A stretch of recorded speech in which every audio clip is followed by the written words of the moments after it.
So, what's up again? Welcome back dito sa ating channel. For today's video, meron tayong special client, si Sir Ronald at si Ma'am Maris. Ang i-avail nila ay itong 2026 Mitsubishi Montero on White Diamond. Bali, special pala yung client natin dahil repeat customer na natin sila. Way back 2015, imagine 11 years, 12 years ago, kumuha na sa atin si Sir ng Lancer GTA, and ngayon naman mag-upgrade na siya into SUV.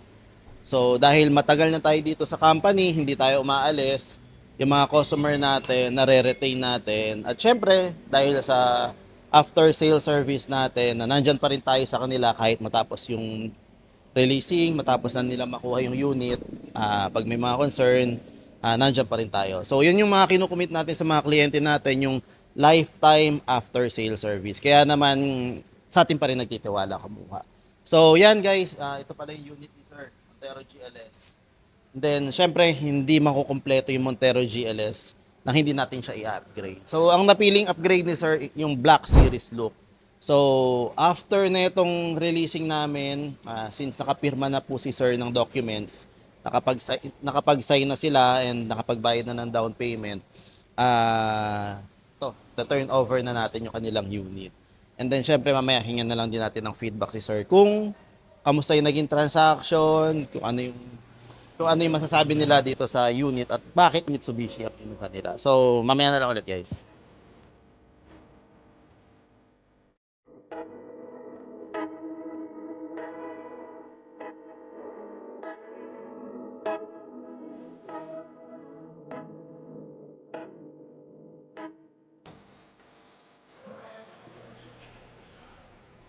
Sir, ito na ang susi na Montero nyo, ma'am.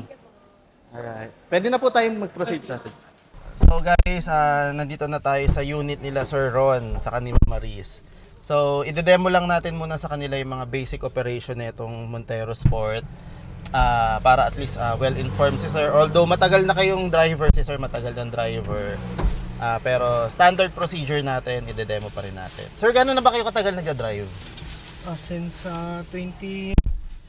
2013. So, walang problema, sir. Automatic driver naman tayo. Automatic. So, yun muna. De-demo ko lang muna kay sir.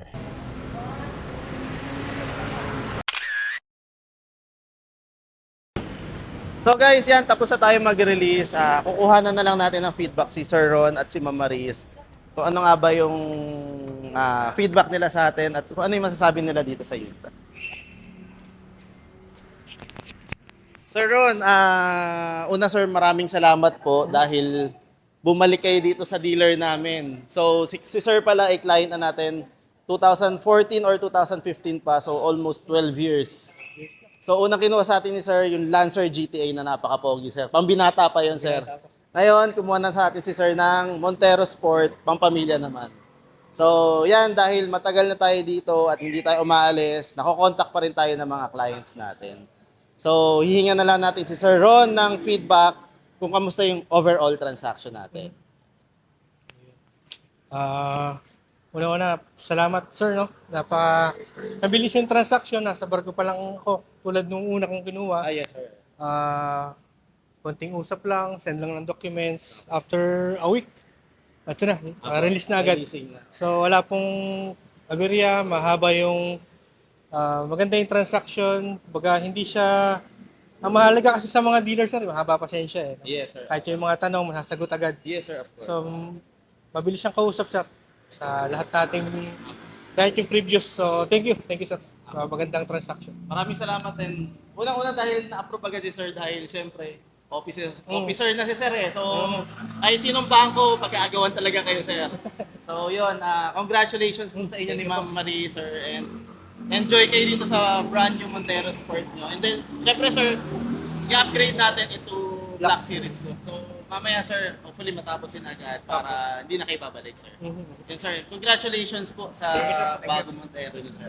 And see you soon ulit, Sir. Sana sa pag-upgrade nyo, dito pa rin kayo, Sir.